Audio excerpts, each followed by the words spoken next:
Thank you again. I am going to introduce our speaker for our lunch. Johnathan Knopf is the Executive Director for Programs at Housing Forward Virginia, where he leads housing research and education efforts across the Commonwealth.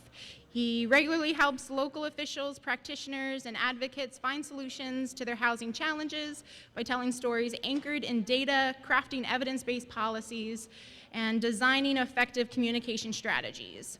Since 2016, Johnathan's work has led to the nation's first combined community land trust and land bank, Virginia's first regional housing trust fund, and increased investments in manufactured home communities and other innovative successes. He has also led or contributed to numerous state, regional, and local housing studies that sustain efforts to expand housing affordability and security for all Virginians. Johnathan holds a master's in urban and regional planning for Virginia Commonwealth University and serves on the board of directors for VCDC and Housing Families First, and is a member of the policy advisory committees for Home of Virginia and Virginia Housing Alliance. So welcome, Johnathan.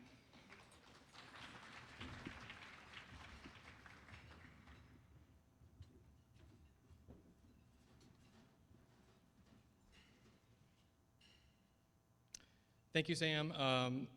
It's great to be here. I have been to a number of these regional housing summits over the past few years as they are becoming more common, thankfully, and it is encouraging always to see people, all the housing people, or most of the housing people, and housing adjacent people in a broader community come together and just talk about housing for the first time as a group. And it's seems a little cliche, but it really does result in some good stuff and result in new ideas, in more work getting done, and progress. So this is, you may not feel like you accomplished a lot at the end of the day. You probably will have absorbed a lot of information, but it really is a necessary prerequisite for success throughout the region. So I will spend the next 60-ish minutes, probably a little less, to keep everybody on time, talking to you about housing still. And the name of the game here is going to be for somebody to count how many times I say, as you heard Brian say earlier, so I'll try not to repeat him too much, but I think he did a good job of teeing up some of what I'll talk about today. And so before you ask, yes, the slides will be available. I'm sure the terrific staff will make them available for everybody following the event, but I know these screens are small, especially for folks in the back, and so you can scan this QR code. There's also a link you can go to on your phone or your laptop if you have it open. It's bit.ly/RHS-HFV, as in Regional Housing Summit, Housing Forward of Virginia. So I'll leave that up for a second. So the question that I always have when I'm putting together these slides, or folks ask me to talk to them about housing, is that it's hard to talk about housing. There's a lot to talk about. These issues are so intertwined with our economy and our society and our history in America, and housing is just so foundational that it's tough to talk about it. It's tough to know where to start. And so, you know, like any elder millennial, most of my cultural upbringing and perspective was due to The Simpsons and watching that every afternoon after school. And so I'm not always the most expressive person or have the best kind of reactions to things and ability to express how I feel. And so I'm going to have Homer Simpson help me out a little bit and just kind of walk through why it's hard to talk about housing. And I mean, the first thing really is there's so much going on. You all are talking about housing all day long here, all different aspects of it. You're hearing from so many different experts, and you are still just scratching the surface. You could keep talking through the rest of the night and still, not talk about all the issues and all the solutions that you need to pursue. And like we were talking about earlier, with NIMBYism and, challenges around political support for housing, a lot of times people who are a little adverse to change refuse to accept any reality other than their own. And so it's tough to engage people who don't want to accept the basic facts and premises that you're taking to them. And so that also leads some people to say some pretty nasty things about new housing and the people that might live in new housing, especially if it's quote-unquote affordable housing or Section 8. And so that's really, again, very tough to overcome and can be very disappointing and very sad if you do this work and you know better, you know reality, yet you still can't get through to some people, and the biases and discriminatory thoughts that unfortunately are still very pervasive throughout our country among significant part of the population rear their head during housing conversations more often than not. And so, of course, it's easy to get frustrated at all of this. You know, you want to take a crowbar to your computer. You want to bang your head against the wall. It's not easy to do this work and talk about it effectively because again, you just don't know where to start. And every time you feel like you're making progress with somebody about convincing them, they retreat, and now you're 2 steps back. And so, why even engage on this? Why even do this? So, what can we do? I think there's 3 things, and these will be kind of themes throughout what I'm going to talk to you all today. Number 1, know your facts and history. I think you all probably know a lot of facts, and you know your history, but it's important to be able to know how to kind of summarize those and explain them in ways that help other people kind of have an aha moment and latch on. We need to focus on solutions. It's good to know what the problems are, and it's good to know, where, the need is greatest, and, how many people need, a home, how many people are cost burdened. But at the end of the day, data will only get you so far. And so when you're talking about housing and thinking about it in your communities, we really need to focus on solutions. So that's where, it's kind of a 80-20 rule almost, which is tough for me as a data person. I want to talk about data, I like charts, I like graphs, but really what matters at the end of the day is getting stuff done and talking about solutions. And so none of that is possible unless you rethink how you talk about housing. We have been talking about housing wrong for decades, and we're just now beginning to realize what works and what doesn't. And so I'll talk about that some too. And so every time you think you know, you have to think again. So it's a constant learning process, for the record. So in less than an hour, maybe less than 45 minutes, I'll go through hopefully a helpful affordable housing 101. Again, probably a lot of concepts and terms you either already knew about or already heard today, but hopefully just kind of within the context of this presentation, and maybe it'll help you all better communicate some of these things to other people, just kind of reinforce how to frame it. Then I'm going to talk about the 3 S's of success for housing. So what are those? Well, you're going to find out. And then, again, reframing the picture. How do we take all this information, all this knowledge, all these solutions and motivation we have, and how do we take that to our friends and our neighbors and our family and be successful in advocating for what we know we need to do? And so a lot of what you'll see in here is based on the 2020 Housing Affordability Study and Action Plan that we helped the Regional Commission complete in 2020, I think in October, November-ish. So that was really done throughout that first phase of COVID when nobody had any idea what was going on or what to expect, and who knew that we would still be dealing with this thing 3 years later. And so I'll try to mention some important changes from maybe some of the findings or data from that I'll feature, and some of the solutions and ideas that I'll talk about are also mainly drawn from the recommendations in this report too. So if you haven't, go to the Regional Commission's website. If you just want a good overview and introductory material for housing in this region, I hope that that's a good place to start, and it'll unlock a lot of doors for you that end up being rabbit holes. So apologies in advance. So why am I up here? Who am I? What is Housing Forward Virginia? What authority do I have to talk about any of this? Well, we do a lot of stuff. If you've never heard of us before, we are the affordable housing think tank across the Commonwealth. And so we do lots of research, and so that includes housing studies for localities and regions, just like we did here. We do lots of events, so we'll host things just like this. and get people together in a room to talk about something new and to figure out what we can do about housing in a particular community.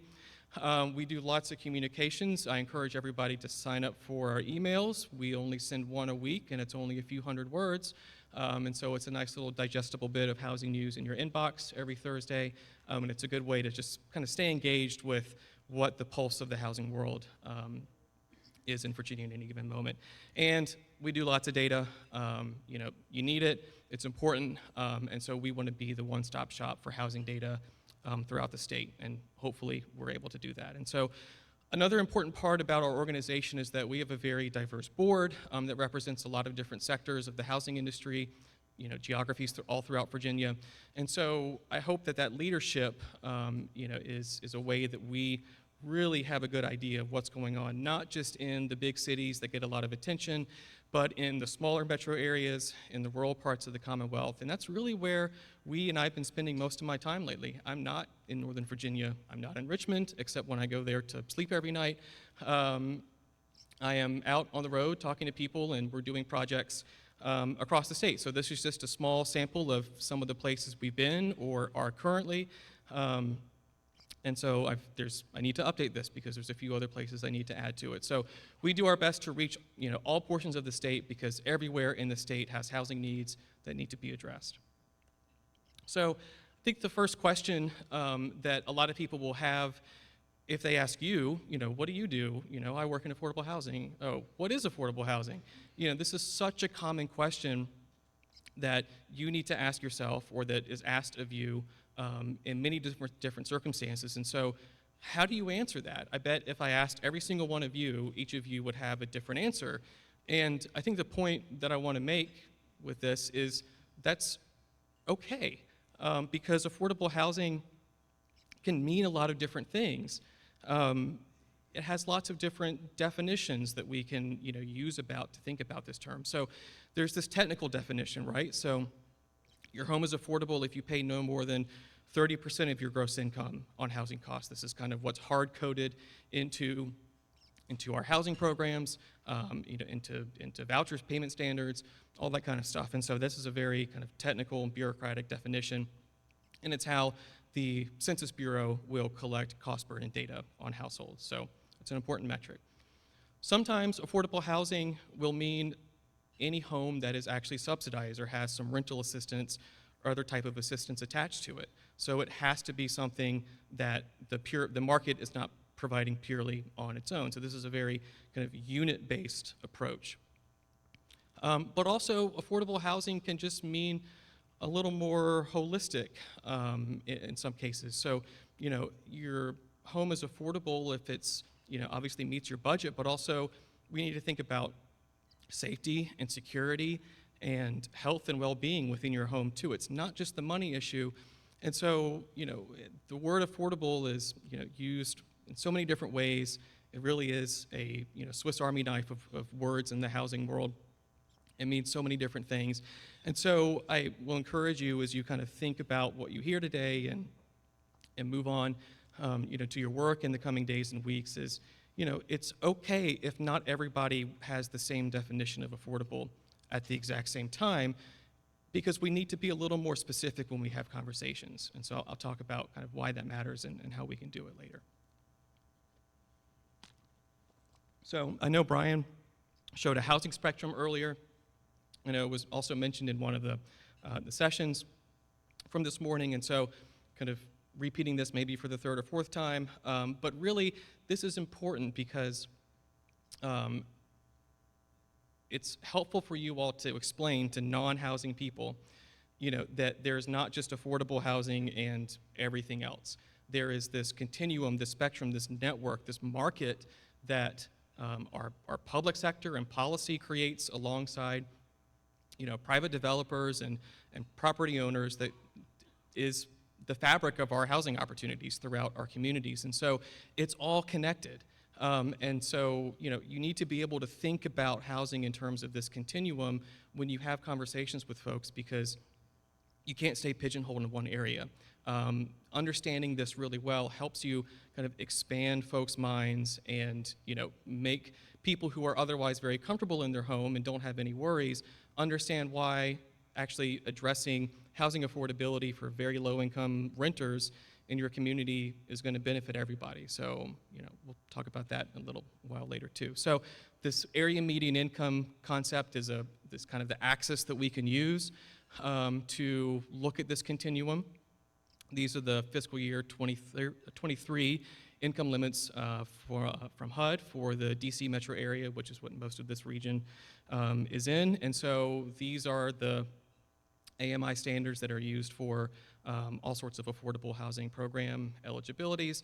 And we can also use this kind of relative framing of income to create this, axis on this housing spectrum. So if we look at it from, I think this works, right? Yeah. Below 30% AMI down here on the left, all the way to, well above median income over here on the right. Let's just kind of start at the left and march our way to the right and kind of go up this housing spectrum. So, at the very bottom, unfortunately, our neighbors experiencing housing instability for a number of different reasons. And so we have infrastructure that is not sufficient, but we have solutions, we have things that are working to meet the needs of those folks. And that's an important part of our housing spectrum because it is the door that folks need to come into in order to ideally be safely and securely housed a little further up the ladder maybe. So these are our shelters, supportive housing, transitional housing, rapid rehousing.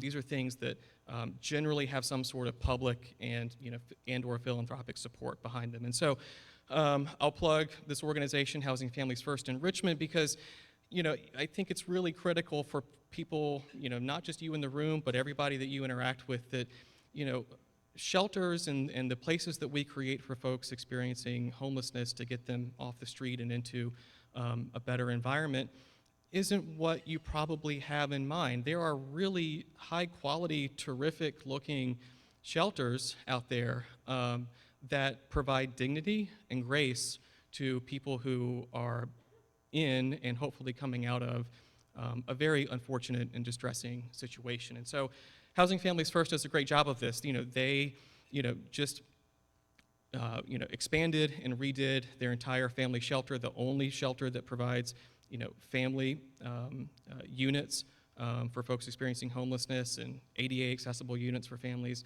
And so this is their dining room, and this dining room is nicer than my dining room at home. Look at the natural light and those nice LEDs up there. We can make investments in these spaces for the folks in our community who are having a really terrible time to let them know they are appreciated. And all this takes is some intentionality and, of course, some money. So that's kind of the harder question that we'll talk about. And then we have the whole rental market. So, we have the two things in the orange you see there, our deeper rental assistance and our affordable rental. So the deep rental assistance are things like your project-based Section 8, your housing choice vouchers, your public housing, which again doesn't exist in the Fredericksburg region. So those are kind of big legacy HUD programs that provide that deep assistance that only federal dollars can really reach. And then we have this kind of new affordable rental space, which is what's satisfied by low-income housing tax credit projects, mixed income, mixed use projects, and things that are new builds but are just really tough to reach deeper incomes because of the way those programs are structured and the way the subsidy works. And so what ends up happening is that because the need is so great among low-income renters compared to the actual supply of the dedicated affordable units we're providing, that most low-income renters across the whole country and in this region are in market rate housing. And they are in housing for probably that is going to be lower end and what some people would call market affordable or naturally occurring affordable housing. And that usually flies under the radar. But we've seen this kind of come to the forefront of some advocates and policymakers' attention recently because of private equity acquisitions and rents getting raised in these properties like crazy over the past few years. And so this is an area of concern for policymakers. And then of course we have our new market rate rental, which can serve all the way up past median income depending on what the market is. So those are the big fancy things that call themselves luxury and may or may not be actual luxury, dog park, pool, all that kind of stuff. So what do these places look like? So I went on the web and took some images of some apartment complexes across the Fredericksburg region, I think mainly in the city, to show what they look like, because it's easy to have this Section 8 image in your head, and Cabrini Green and all these crazy things from the past that failed.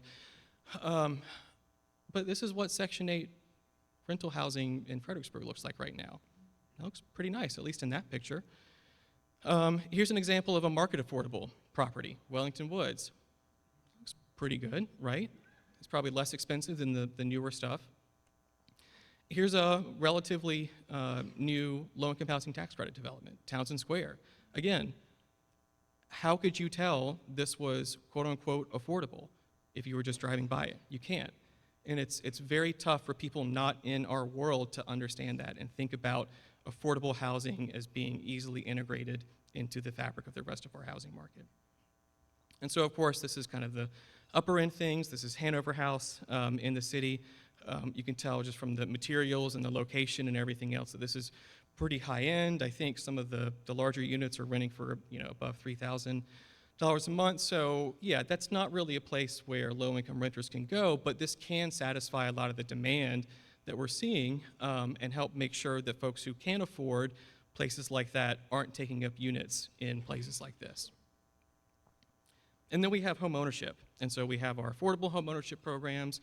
We have the big resale inventory, so older homes that are being purchased for the second, third, fourth, 10th time in their lifespan. And then we have our new builds. And so we have organizations like Habitat doing great work, not just new builds, but also rehabs and repairs. So this is public subsidy, private dollars going in to support this work. Here's an example of an older, smaller home. This is what most people would consider a starter home, but here in Fredericksburg, starter homes like this are going for nearly $400,000 now. And so for just 50% more, you could get something, a nice, fancy new build in Harrison Village. So this is, your kind of model spec home it's got the same number of bedrooms as this one, actually. There's some more space in the back. But it's bigger in square footage, and it's got the big garage. And so, this is what new housing is going for, new single-family homes in the region. And so my point with all this is that if any parts of this are kind of breaking down, and unfortunately all of this is kind of breaking down right now, it makes things worse for everybody, even if those folks aren't experiencing any housing issues or housing problems of their own at any given moment. So the question obviously is, how do we fix this? So here come the 3 S's. The first S, supply. Lots of things we can do there. We need supply. We need more homes. This is a necessary prerequisite to everything else. But we also need stability.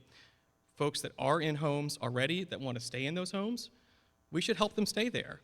That's an important role for us as a society and for our public sector to step in and provide. And then we still need subsidy. The market is never going to reach folks who are on minimum wage or less, on fixed incomes. And so how can we approach this subsidy question, this problem of how do we help those people afford housing if the market is unable to provide it on their own? And so I'll credit Shane Phillips, professor out of UCLA, in his book, The Affordable City, which I highly recommend for coming up with these 3 S's. And it's just a helpful way for at least me to approach conversations when somebody says, well, what can we do? What are the solutions? And so for this part, Brian talked a lot about what's going on at the federal and state level, which was great and is super important context, but I'll try to tailor this to local government specifically and focus on what can local governments in Virginia can or cannot do. And so the problems that we have with supply is that we've been underbuilding for generations. And a big part of this is because we have, installed this very restrictive zoning regimen in our land use ordinances that makes land more expensive. It makes it harder to build homes that could be more affordable just by design, because we can put more units on any given acre and use an economy of scale to just get homes at a lower cost. Not every home, needs to be or should be, on a 2-acre lot, 4,000 square foot, 4 or 5 bedroom home. We also are dealing with labor. Construction labor never really recovered after 2008. after the housing market tanked. Everybody went into all other sorts of jobs. People retired, and so we are well under supplied also in qualified, talented workers who can build homes. That's an issue. And then of course we have this whole thing going on with interest rates and inflation and supply chains, this hangover from COVID, and so this is a whole separate conversation, but it just goes to show these crazy, huge, wicked problems involved here. And so what we're left with is that half of the renters in this region are cost burdened, are making sacrifices with their family budget just to afford their home. And first-time home buyers are pretty much priced out completely. They're gonna have to make some big sacrifices if they wanna buy a home. And with what, near 8% interest rates now, I mean, it's a joke, right? There's no chance whatsoever of first-time home buyers who could be playing in the market and have a good chance a few years ago have any success today. And so let's talk about zoning for a second. This is a map of kind of simplifying the zoning districts across the region, and all of that green here is residential areas where only single-family homes are allowed. And so just this blue area over here is where duplexes can go by right, and the pink that you can see along the 95 corridor here, which you can have to squint your eyes to see, those are the only places in the region where multifamily apartments are allowed by right. And so, we end up with just 3% of all of the residential land in the region being somewhere where you can build an apartment without going through a lengthy public hearing process and special use permit or rezoning. So, of course it's hard to build apartments. Of course builders and developers are going to orient towards single-family homes. This is a big part of it. And so what we're left with is, these housing prices for resales and for new construction increasing, but you can see even with the resales, the older homes that naturally are supposed to become starter homes are less and less affordable. And now we have, almost all of the new construction homes, and this only goes until, midway through 2020, almost all of them well above $350,000, and we can see, now that looks like most are going for well over $600,000. So, who's buying here? What chances does anybody have that's not able to afford homes like that? And so what can local governments do? Actually, they can do a lot here because local governments control a lot of the levers that are reflective of these problems. So long-range planning, get your comp plans oriented towards density and more affordable options. You can expand accessory dwelling units in residential districts to help homeowners build a separate unit in their detached garage or whatever. Inclusionary zoning, again, that's a whole separate conversation, but trying to get developers to include affordable units within new builds by incentivizing them through density bonuses and other goodies that help offset those costs. And just permitting multifamily by right in more areas. This isn't rocket science, but it's a tough political ask and has to be balanced with other growth priorities and other objectives regarding local land use. So just this morning, we announced the Virginia Zoning Atlas. This is a project that has culminated in all of the zoning districts across Hampton Roads being standardized and mapped for the first time. And we're going to do the whole state. It's going to take a while, but we just wrapped up Hampton Roads, and so we have made this live, and this zoning atlas is part of a national zoning atlas movement. And really the whole point here is to democratize our zoning information, our zoning ordinances and zoning code, and get people, both planners and local officials and advocates and housing folks, transportation folks, all together to understand how our local land use decisions that are often done kind of with these blinders on impact regional success, regional economic development, regional affordability. There are land use reasons why folks in Hampton Roads sit in the tunnels for hours a day, right? We can trace that back to zoning and the transportation decisions and investments that come along with that type of development. And so go to our website, check this out. It's live, and there's much more to come here. And so I'm excited that we can reveal this and would love to have separate conversations with everybody about this work, because this will be a big part of what we do into next year. So let's talk about stability now. So keeping homeowners and renters in place. This tight rental market we have, where vacancy rates are just a couple of percent in a lot of places, it doesn't incentivize property owners to do improvements. And so renters are going to sit in places, where the landlord knows that if they, if that one tenant leaves, there's another one knocking on the door, and that landlord doesn't have to do, fix the windows, do anything, because there's such a scarcity of housing options that they don't really need to do anything. They can just sit back and let the renters come in. So at the same time, all of these rental protection and assistance that we had through COVID have expired. They're gone now, but we still have a lot of these issues underlying our rental market. And unfortunately, we're also not making significant progress in homelessness anymore, which we did for a decade steadily in Virginia. And so COVID kind of changed that a little bit, and so we'll show what that looks like. And seniors, too, if they just think about demographics, seniors are going to be at least 1 in 5 of all people in the region over the next decade. And so, you've got all of this single-family zoning, you've got all these single-family homes, the larger homes. What happens when you've got a single senior living on their own in a 4-bedroom home that has no transit, is, far away from other neighbors? Is that a sustainable solution?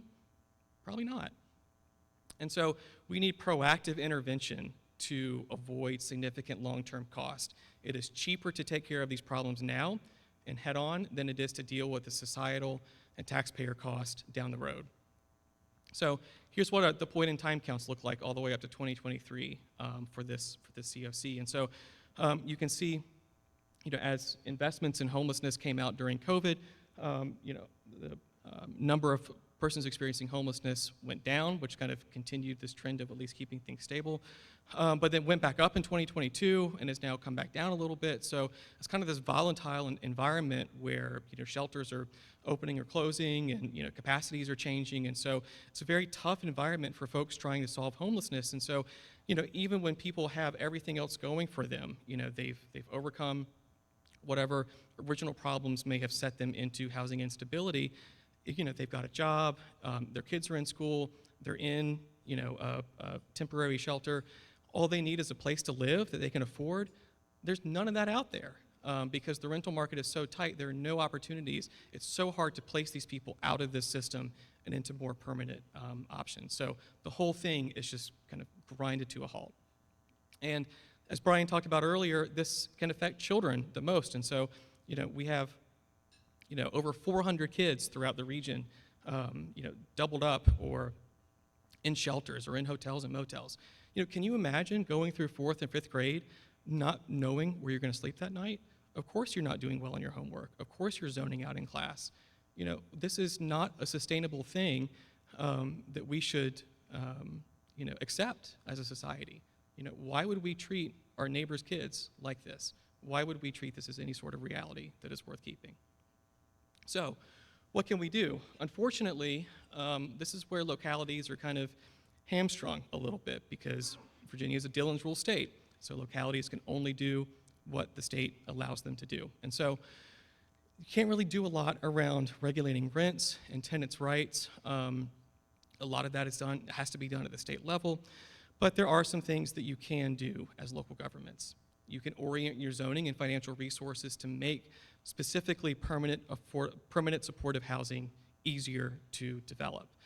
That is a huge priority and is something that local governments can at least grease the wheel on. You can also just increase existing programs that do rehab critical repairs for seniors, for low-income homeowners, just keep people in their homes. And we can focus on mobile home parks or manufactured home communities as some of the worst housing stock in a lot of Virginia, including areas like Fredericksburg. And we can also help get people who are ready for home buying into that situation to take advantage of the market when a window does open for them. So let's talk about money, subsidy. How can we, as local governments, fill in these gaps that are left by the market?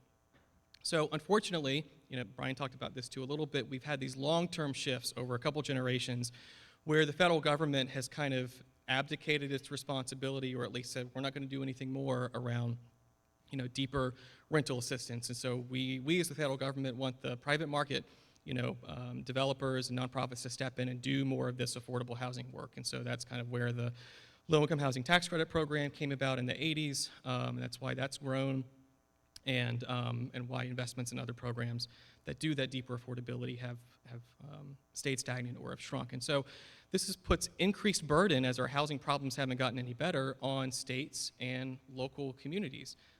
You're left holding the bag of the decisions that Congress has made or not made for the past few decades.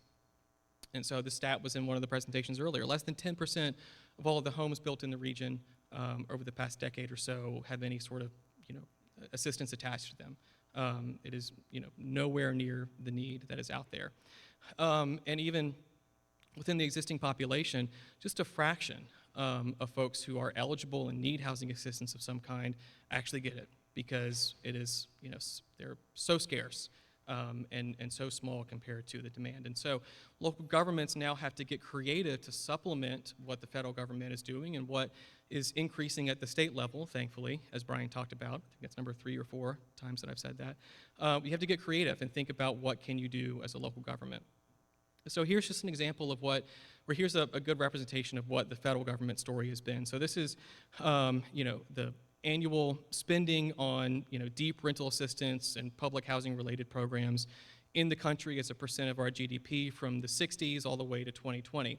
And what you can see here, just long story short, I know it's tough to see in the legend, but this brown area and the yellow here is funding for public housing and project-based Section 8 stuff, and the deeper blues over here is where we see the Housing Choice Voucher Program come about, and how the vast majority of funding for deep rental assistance at the federal level has shifted away from building and providing units that have permanent subsidy attached to them to these household-based vouchers, where we tell renters to go out and try to find a home on the market for them to rent.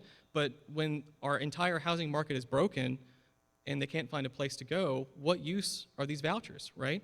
They do a lot of great work when they work, and we can get people in homes, but the system just isn't quite working and isn't making this money be as efficient and impactful as it could be.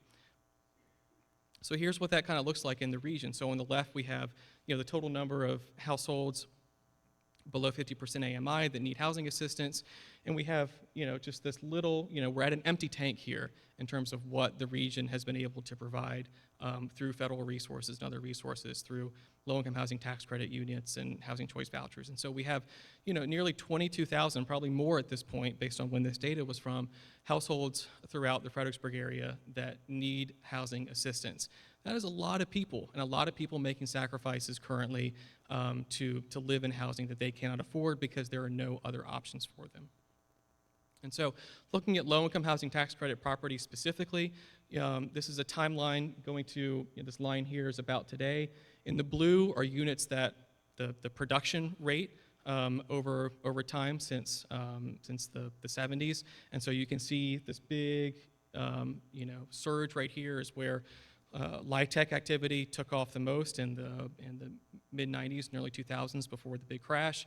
And so in the pink here, you can see those same units, except when those subsidies are going to expire. And lo and behold, in about a couple of years, beginning in 2025, a lot of those first-generation low-income housing tax credit properties are going to have their subsidies expire. This is a big issue because the supply of tax credits out there is already small enough already. So how do we allocate those credits to new units or trying to recapitalize ones that are existing to preserve those for another generation? So this is a huge inextricable problem that is not specific to the Fredericksburg area, but is something that you all need to think about and need to find ways to address.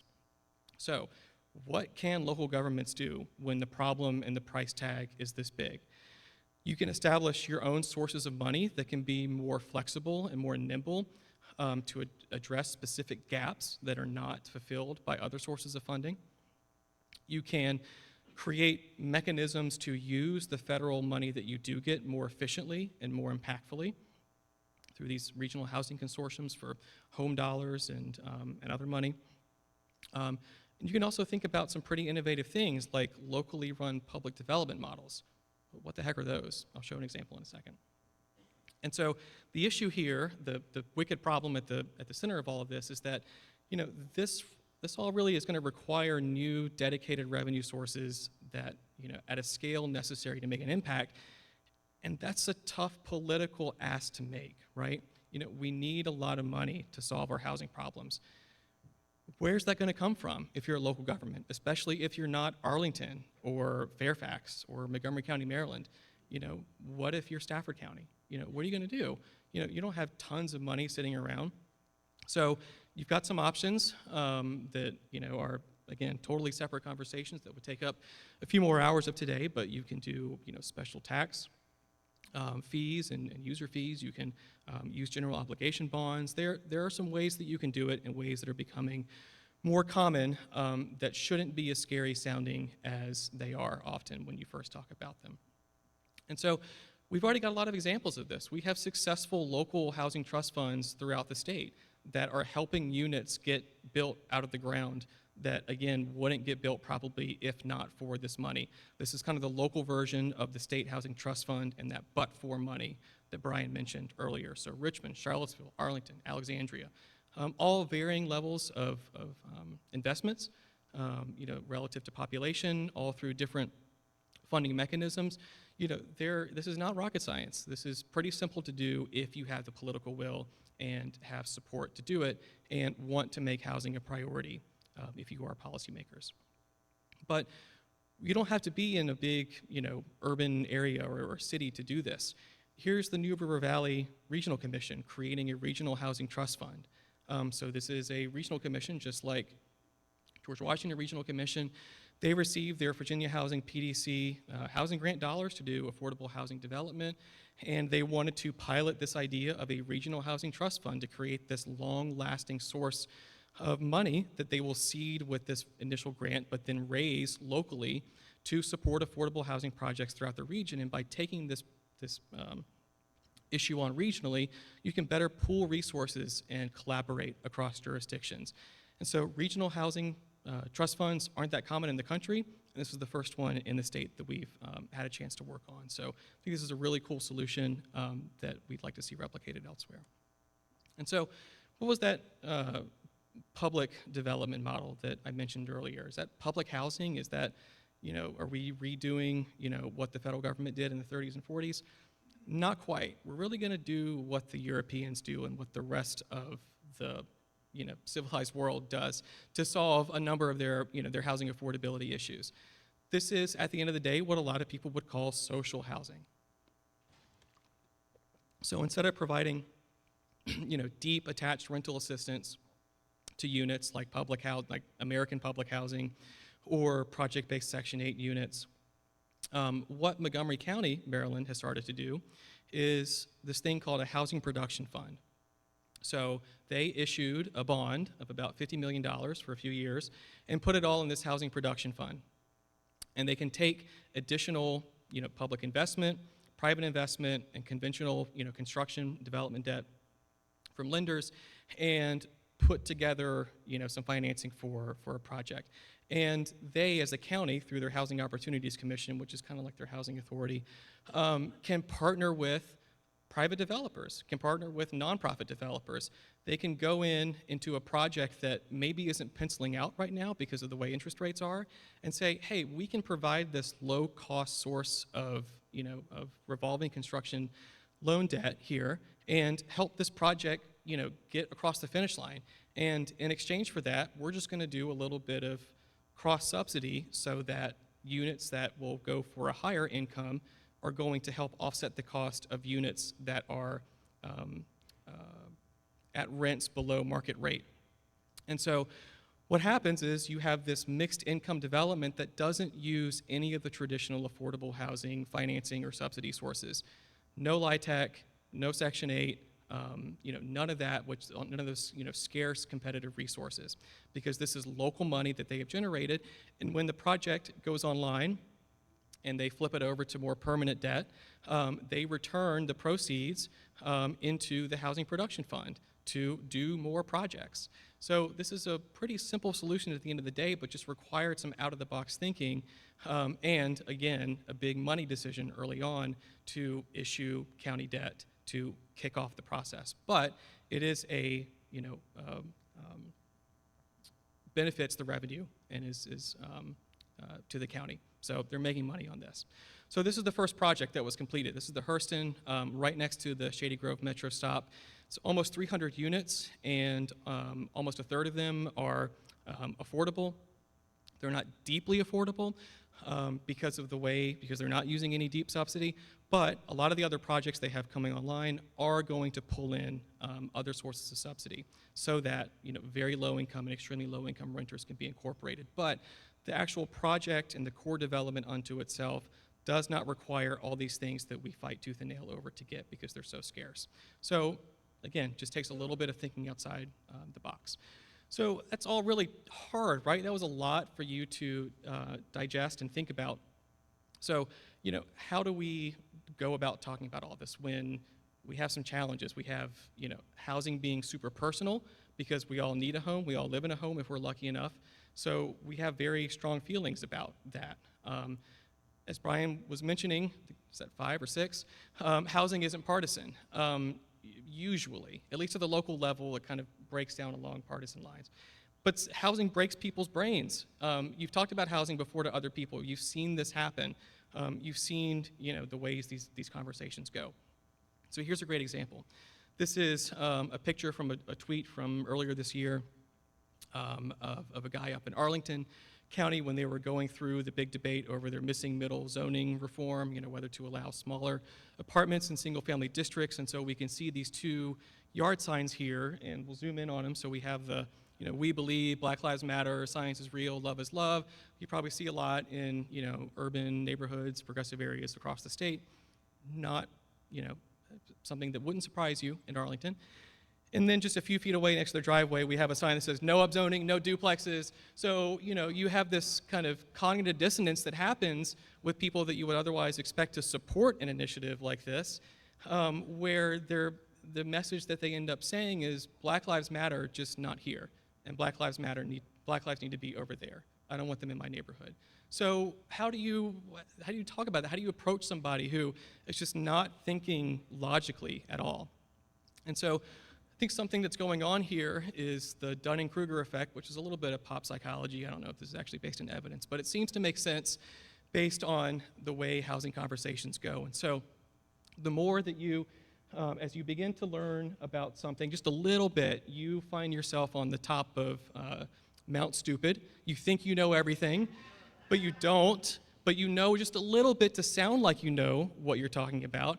But then you learn a little bit more and you're willing to hear what others have to say, and you go, oh my God, there's way too much, and you find yourself in the valley of despair because there's just so much to learn and you're never going to solve anything. But you eventually crawl up the slope of enlightenment and reach the plateau of sustainability. And so if you've been in the housing sector, in the housing world, you probably had a little bit of a journey like this. And so the issue is, most people are way up here, and especially most public meeting attendees. We find. And so it's tough to engage in environments like that when you've got everybody you're talking to is waving the flag from the top of Mount Stupid. So how do you do that?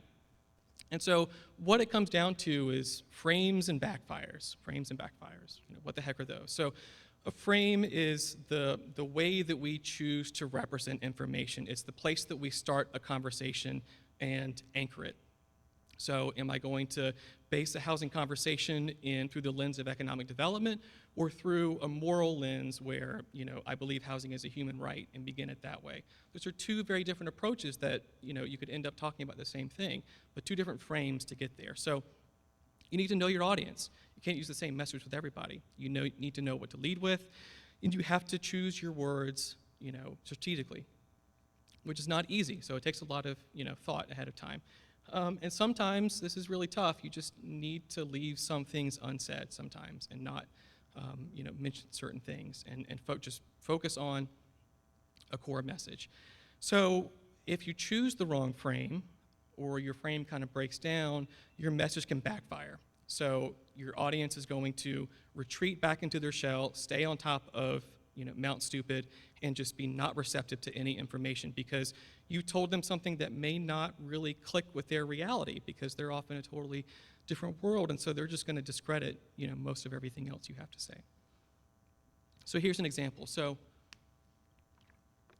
very traditional message if anybody's worked for a nonprofit and you've done an annual report or an annual ask, you're going to tell stories about the clients you serve. And so, folks that are overcoming addiction and homelessness, we need to get them an affordable home and counseling and all that stuff that we can do. And so we just need your support to do it.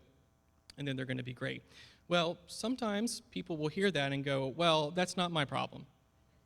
That's their responsibility. They made those poor decisions. They got themselves there in the first place, and it's not on me to solve that. Sorry. Or this is also very common, is zero-sum thinking. So we have a scarcity of resources, a scarcity of money and wealth out there, and we can never imagine increasing the size of the pie. And so, by helping these people, then we're taking stuff away from other folks, from me. And so you're kind of scared to think about helping others because you want to be protective of yourself.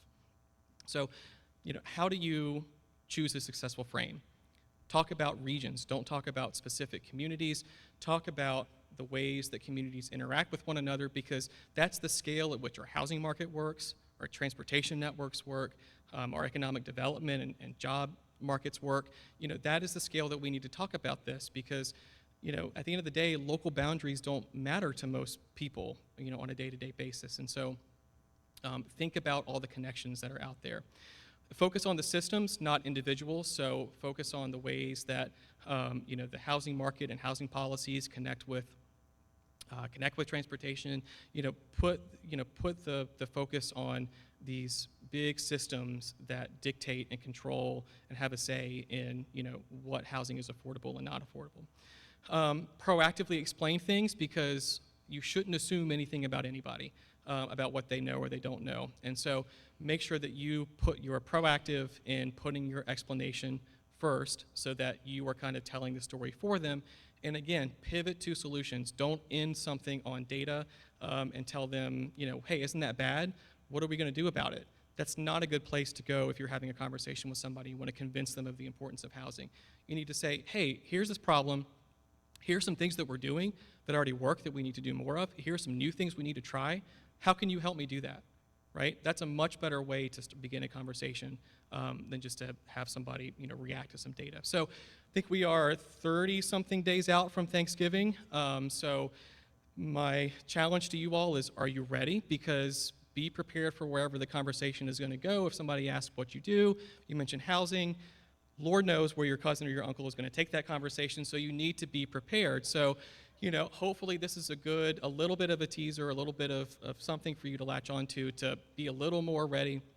So, use familiar places, terms, and concepts, anchor it in reality, anchor in places that people are familiar with. Be explicit. Who's doing what? Who made what decision? What did the federal government do? What did localities do or not do? Be very explicit. And again, use data as ingredients and not the full dish. It's good to have a good stat, but focus on solutions and connect to larger problems. So there's a lot more to it. I recommend the Frameworks Institute, Housing Work, and again, that's clickable. You can find all those resources. And so to end, I think, and so we'll see if this was over 60 minutes or not, what you should keep in mind today is affordable really is just the start of the conversation. It doesn't end there. That is the beginning, and there's a lot more places to go after you start talking about affordable housing. You need to take advantage of the increasing attention on housing issues. You're all here today because people are more attuned to and more aware of the housing challenges that we have across our country and our communities. And so are policymakers, so are elected officials. We've made a lot of progress over the past few years. Despite COVID, despite all these other obstacles, we're still, treading water. We're still, trying to swim upstream, but we're not, flailing about in the darkness. We have a lot of good things that are working that we just need to do a lot more of, and we need to take some risk on some new things that we haven't quite tried yet. So, finally, good luck. We are here to help. So that's what Housing Forward is all about. And if we have any time to keep us on track, I'm happy to answer some questions or let us get on with the rest of the program. So.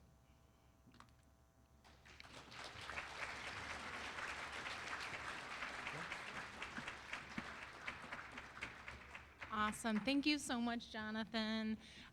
So we are running a little bit behind. We're going to have folks come in and close the walls back up for us for breakout sessions. So if you could give us just 10 minutes, take a little break, use the restroom, and then we'll get started with breakout sessions. Thank you.